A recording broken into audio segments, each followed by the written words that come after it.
सवृक्ष कालाकृतिभिः परोन्यो यस्मात् प्रपंचः परिवर्ततेयम् धर्मावहम पापनुदम भगेशम झात्वात्मस्थममृतम विश्वधाम।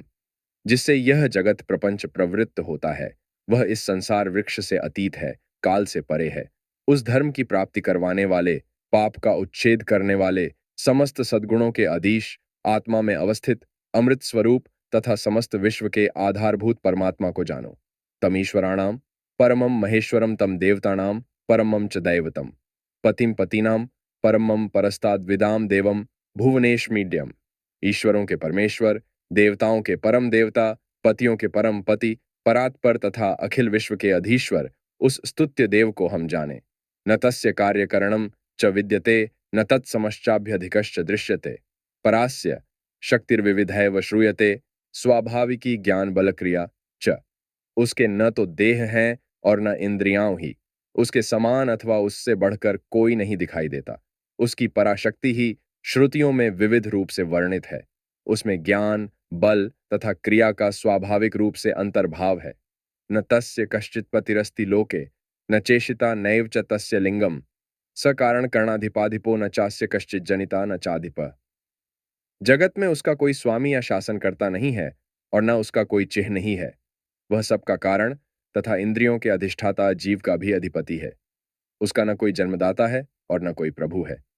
भगवान तथा भगवत भक्त। भगवान क्यों नहीं दिखाई देते? सूर्य पृथ्वी से कितने गुना बड़ा है, पर बहुत दूर होने के कारण वह सिर्फ एक थाली जैसा प्रतीत होता है। इसी प्रकार भगवान अनंत हैं, परंतु हम उनसे बहुत दूर होने के कारण उनकी यथार्थ महिमा को समझ नहीं पाते। तालाब का पानी काई और घास पत्तियों से ढका होने के कारण उसमें खेलती हुई मछली दिखाई नहीं पड़ती। इसी भांति मनुष्य की दृष्टि माया के आवरण से आच्छन्न होने के कारण वह अपने हृदय में लेलायमान प्रभु को देख नहीं पाता। आनंदमयी जननी को हम क्यों नहीं देख पाते? ये बड़े घर की स्त्रियों की तरह चिक की ओट में रहती है। उनके भक्त संतानगण माया रूपी चिक के भीतर जाकर उनके दर्शन करते हैं। अंधेरे में गश्त लगाने वाला पहरेदार अपनी लालटेन के उजाले से सबको देख सकता है, पर उसे कोई नहीं देख पाता। अगर वह स्वयं उस लालटेन का प्रकाश अपने पर डाले तो ही उसे देखा जा सकता है। इसी प्रकार भगवान भी सबको देखते हैं, परंतु उन्हें कोई नहीं देख पाता। पर यदि वे कृपा करके स्वयं को प्रकाशित करें तो ही मनुष्य उन्हें देख पाता है। भगवान तथा भक्त। जमींदार कितना भी रईस क्यों ना हो, पर जब कोई दीन प्रजा उसे प्रेम के साथ कोई सामान्य वस्तु भेंट देती है तो वह उसे आनंदपूर्वक स्वीकार करता है। इसी प्रकार यद्यपि ईश्वर अत्यंत महान और सर्वशक्तिमान है, तथापि वे मनुष्य की श्रद्धापूर्वक दी हुई नगण्य भेंट को भी बड़े प्रेम से ग्रहण करते हैं। उन्हें पा लिया तो सब हो गया। संस्कृत न सीखी तो क्या हुआ? उनकी कृपा पंडित, मूर्ख सब संतानों पर है जो उन्हें पाने के लिए व्याकुल हैं। जैसे पिता के 5 बच्चे हैं, पिता का सब बच्चों पर समान स्नेह है। उनमें से 1-2 जन ही बाबूजी कहकर पुकार सकते हैं। बाकी कोई बा कहकर पुकारता है तो कोई पा। पूरा उच्चारण नहीं कर पाता। पर जो बाबूजी कहता है उस पर क्या पिता का प्यार ज्यादा होगा, और जो पा कहता है उस पर कम। पिता जानता है कि बच्चा अभी बहुत छोटा है, साफ बाबूजी नहीं बोल पाता। बच्चे का स्वभाव ही है अपने को कीचड़ मिट्टी में साड़ लेना, पर मां उसे गंदा नहीं रहने देती, नहला धुलाकर साफ कर देती है। इसी तरह मनुष्य का स्वभाव ही है पाप करना, परंतु वह कितना भी पाप क्यों न करे, भगवान उसके उद्धार का उपाय कर ही देते हैं।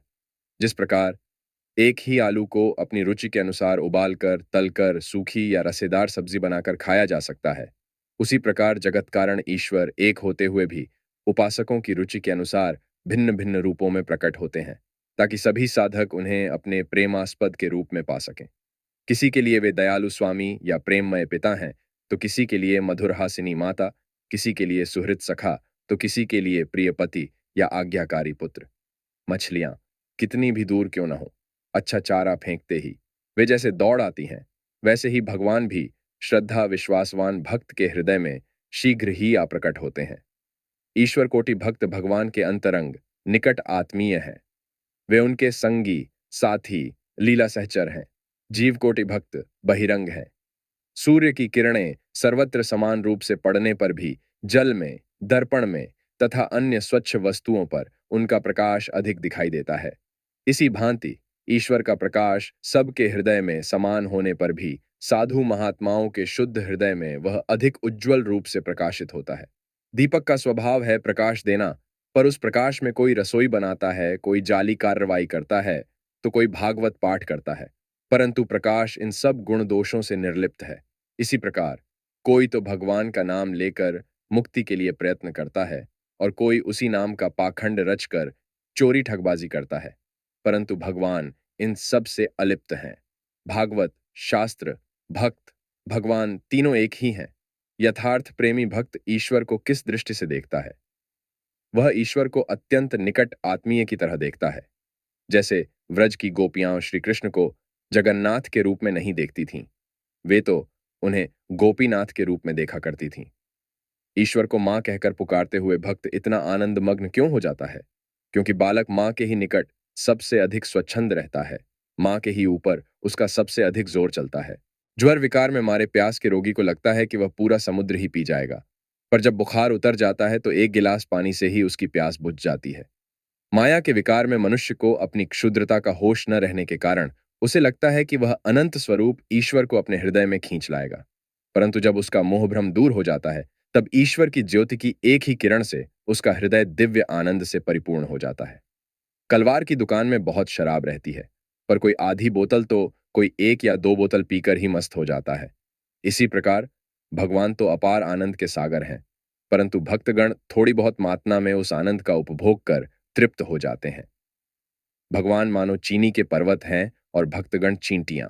छोटी चींटी चीनी के पर्वत में से एक छोटा कण ले जाती है और बड़ी चींटी कुछ बड़ा कण, परंतु पर्वत जैसा का वैसा ही रहता है। इसी प्रकार भक्तगण भी अनंत भावमय भगवान का एक एक भाव पाकर ही परिपूर्ण हो जाते हैं। संपूर्ण भावों को कोई ग्रहण नहीं कर पाता।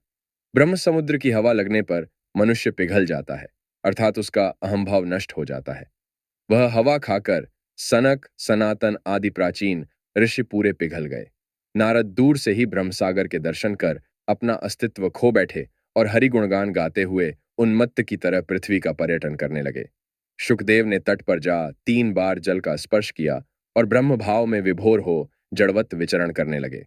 जगतगुरु महादेव उसमें से 3 चुल्लू जल पी शव की तरह निश्चल पड़े रहे। ऐसे ब्रह्म समुद्र के स्वरूप की भला कौन था पाए? श्री रामकृष्ण ने केशव चंद्र सेन से कहा था, ब्राह्म समाज के लोग ईश्वर की इतनी महिमा क्यों गाया करते हैं? हे ईश्वर, तुमने चंद्र बनाया, सूर्य बनाया, नक्षत्र बनाए, इन सब बातों की इतनी क्या जरूरत? अधिकांश लोग बगीचे की ही प्रशंसा करते हैं, पर बगीचे के मालिक से कितने लोग मिलना चाहते हैं? बगीचा बड़ा है कि मालिक? मालिक ही सत्य है, बगीचा मिथ्या। शराब पी चुकने पर कलवार की दुकान में कितने मन शराब है, इसके हिसाब से हमें क्या मतलब? हमारा तो एक ही बोतल से काम हो जाता है। नरेंद्र को देखकर ही मुझे आनंद होता है। उससे मैंने कभी नहीं पूछा, तेरे पिता का नाम क्या है? तेरे पिता के कितने मकान हैं? क्यों, जानते हो? मनुष्य स्वयं ऐश्वर्य का आदर करता है, इसलिए वह सोचता है कि ईश्वर भी ऐश्वर्य का आदर करते हैं। सोचता है कि उनके ऐश्वर्य की प्रशंसा करने पर वे खुश होंगे। जिस प्रकार सरल बालक रुपया पैसा सब छोड़ गुड़िया को उठा लेता है, उसी प्रकार विश्वासवान भक्त भी संसार का सब धन मान आदि छोड़कर ईश्वर को ही ग्रहण करता है। दूसरा कोई ऐसा नहीं कर पाता। जो सच्चा भक्त होता है वह अपना 12 आना मन ईश्वर पर रखकर 4 आना संसार की ओर देता है। ईश्वर संबंधी विषयों में वह अत्यंत सतर्क रहता है। जैसे सांप की पूंछ पर पांव पड़ते ही वह एकदम फुफकार उठता है। एक सुप्रसिद्ध ब्राह्म प्रचारक ने किसी समय श्री रामकृष्ण के बारे में कहा था कि एक ही विषय का अत्यधिक चिंतन करते रहने के फलस्वरूप कई पाश्चात्य विचारकों को जिस प्रकार मस्तिष्क का विकार हो गया, उसी प्रकार का मस्तिष्क विकार इन्हें भी हो गया है। ये अचेतन हो गए हैं। यह सुनकर बाद में एक दिन श्री रामकृष्ण ने उनसे कहा था, तुम कहते हो कि यूरोप में भी विद्वान लोग इस प्रकार एक ही विषय पर सतत चिंतन करते हुए पागल हो जाते हैं, परंतु उनके चिंतन का विषय क्या होता है? जड़ वस्तु ही ना। यदि सदा जड़ का विचार करते हुए मनुष्य जड़ बुद्धि बन जाए तो इसमें आश्चर्य ही क्या है?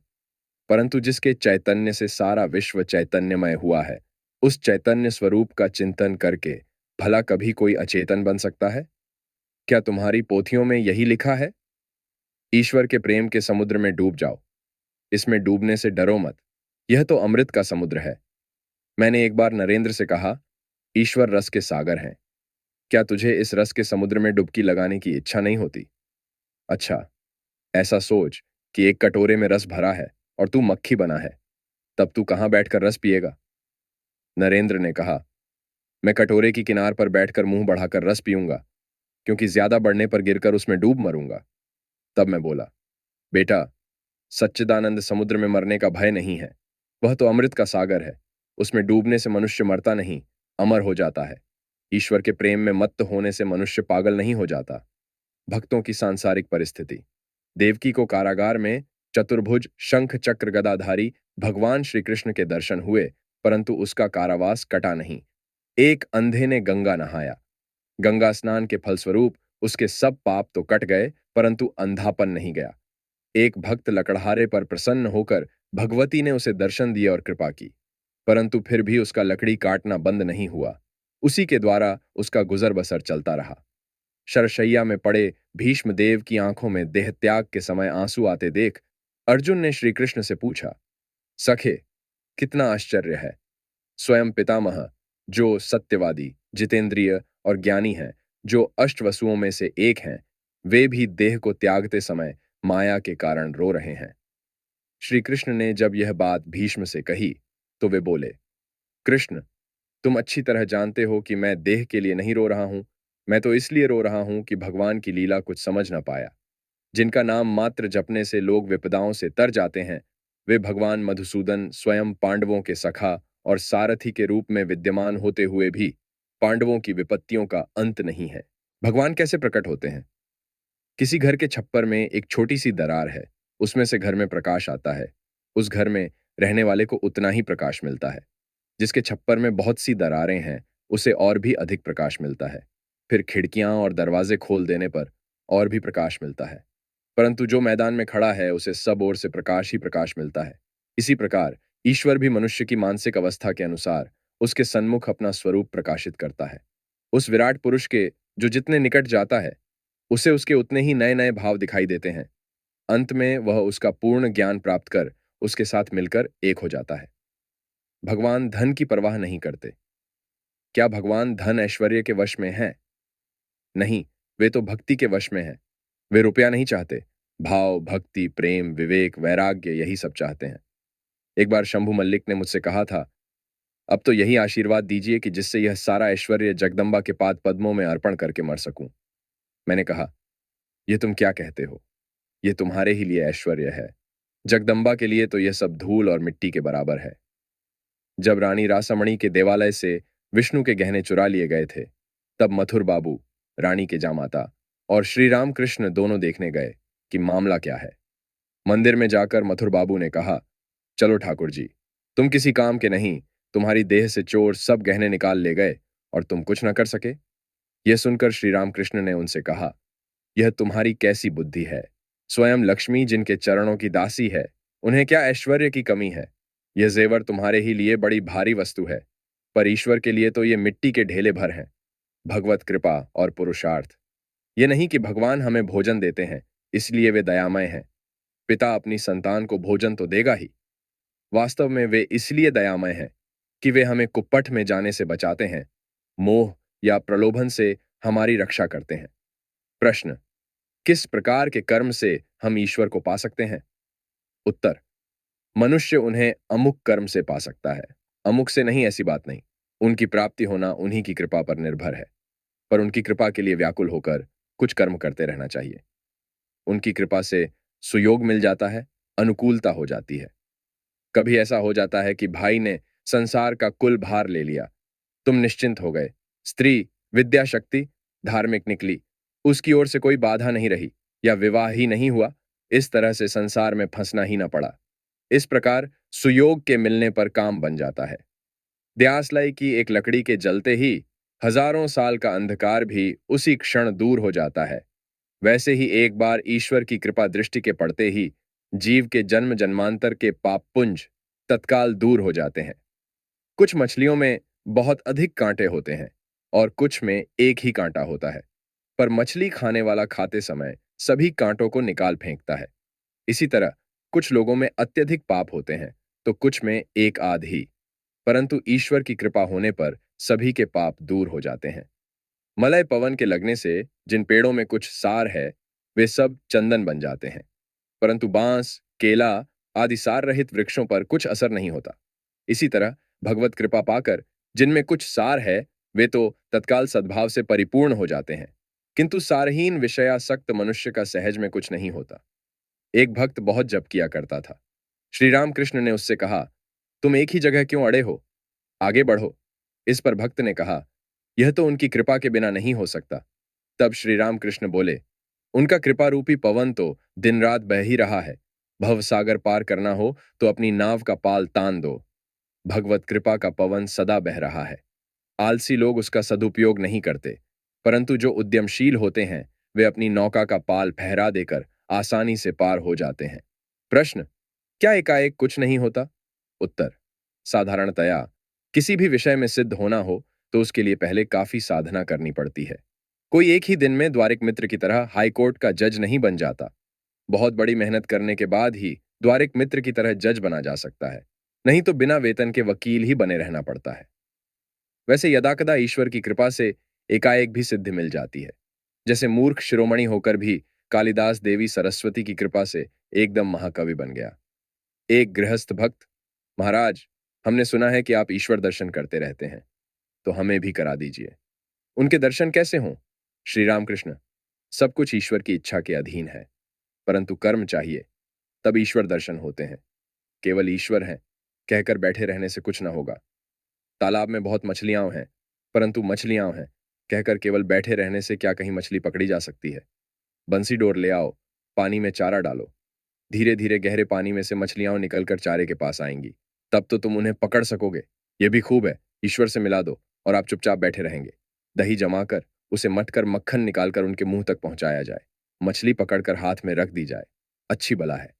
बीच समुद्र में जहाज के मस्तूल पर बैठा हुआ पक्षी उकताकर नई जगह जाने के लिए एक एक करके पूर्व, पश्चिम, उत्तर, दक्षिण सभी ओर उड़ जाता है, पर पानी के सिवाय कहीं कुछ नहीं दिखाई पड़ता।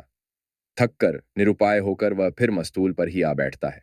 इसी प्रकार साधक भी अनुभव सिद्ध हितैषी गुरु के द्वारा निर्देशित साधना विधि का नित्य पालन करते करते उकता जाता है तथा हताश हो गुरु के प्रति विश्वास खोकर निजी प्रयत्न के द्वारा भगवत प्राप्ति करने के लिए मनमाने साधन मार्गों में भटकने लगता है, पर उसका सब परिश्रम विफल ही होता है। अंत में उसे हार कर उसी गुरु की शरण में लौट आना पड़ता है। जब तक हवा न बहती हो, तभी तक लोग गर्मी दूर करने के लिए पंखा झलते हैं। एक बार हवा बहने लगी कि पंखा नीचे रख देते हैं। साधना में भी जब तक ईश्वरीय सहायता न मिले, तब तक साधक को स्वयं मेहनत करनी पड़ती है। ईश्वर की कृपा हो जाने पर फिर मेहनत नहीं करनी पड़ती। हवा बहने लगे तो पंखे की जरूरत नहीं रह जाती। ईश्वर की कृपा हो जाए तो साधन भजन की आवश्यकता नहीं रहती। जीवन पर भगवान, गुरु तथा भक्तजनों की दया होने के बावजूद यदि स्वयं के मन की दया न हो तो उसका विनाश ही होता है। अर्थात इन तीनों की कृपा के होते हुए भी यदि मनुष्य के मन में मुक्ति की स्पृहा न हो, व्याकुलता न हो, तो सदुपदेश, साधु संग आदि सब विफल ही होते हैं। कितनी भी चेष्टा करो, भगवान की कृपा के बिना कुछ नहीं होता। उनकी कृपा के बिना उनके दर्शन नहीं मिलते, परंतु उनकी कृपा भी सहज में नहीं होती। उसके लिए अहंकार का संपूर्ण त्याग कर देना पड़ता है। मैं करता हूं, इस बोध के रहते उनके दर्शन नहीं हो सकते। भंडार घर में अगर कोई हो और उस समय घर के मालिक से अगर कोई कहे कि आप भंडार से अमुक चीज निकाल दीजिए, तो मालिक यही कहता है कि वहां तो एक आदमी है ना, फिर मेरे जाने की क्या जरूरत। जो खुद ही कर्ता बना बैठा है, उसके हृदय में भगवान आसानी से नहीं आते। उनकी कृपा से ही उनके दर्शन होते हैं। वे ज्ञान सूर्य हैं। उनकी एक ही किरण से संसार में यह ज्ञान का प्रकाश फैला हुआ है। उसी की सहायता से हम एक दूसरे को पहचानते हैं और संसार में तरह तरह की विद्याएं सीखते हैं। यदि वे एक बार अपना प्रकाश अपने चेहरे पर डालें, तो हमें उनके दर्शन हो सकते हैं।